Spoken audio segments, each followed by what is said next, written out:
Hello বন্ধুরা, welcome to আরপিতাস world. আজকে আমি আপনাদের কাছে একটা রেসিপি শেয়ার করতে যাচ্ছি। সেটা হলো কি টমেটো রাইস। টমেটো রাইস কিভাবে তৈরি করতে হয় দেখে নিন।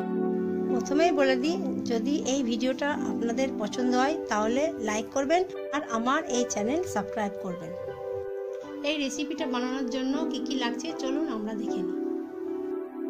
আমি নিচ্ছি 250 গ্রাম চাল, 4-5টা টমেটো টুকরো টুকরো করে কাটা, 2টো বড় পেঁয়াজ কুচি, 2টো কাঁচা লঙ্কা, 4টে শুকনো লঙ্কা, অল্প একটু ধনেপাতা, 1 চামচ আদা, 1 চামচ জিরে, 100 গ্রাম সাদা তেল আর আন্দাজ মতো নুন।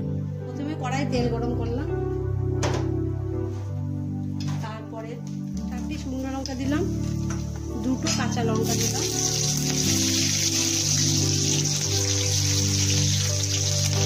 জিরে দিলাম,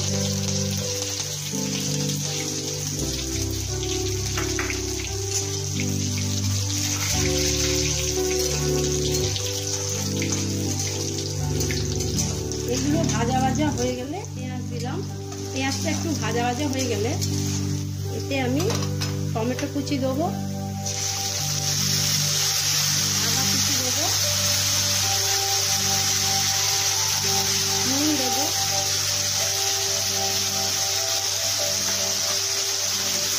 নুন দিয়ে এটাকে ভালো করে কষিয়ে নিতে হবে।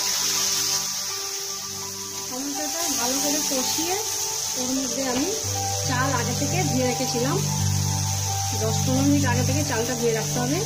তারপরে ঝরানো চালটা ওর মধ্যে দিতে হবে।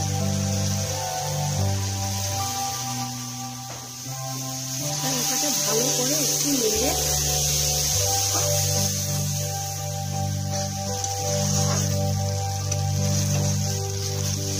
চালটা আমি 2 মিনিট নেড়ে নিলাম। নেড়ে তারপরে এটাকে প্রেসার কুকারে বসাতে হবে। চালটা আমি প্রেসার কুকারে দিয়ে দিলাম, দিয়ে ওর মধ্যে একটু ধনেপাতা কুচি দিলাম,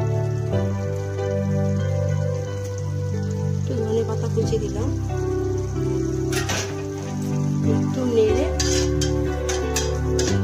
তারপরে ওর মধ্যে আমি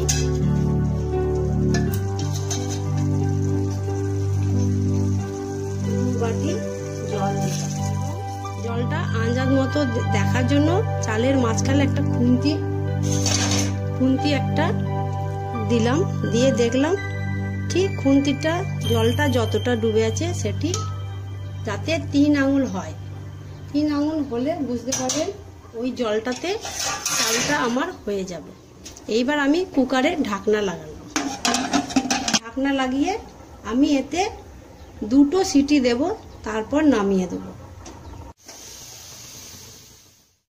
আমার 2টো সিটি হয়ে গেছে।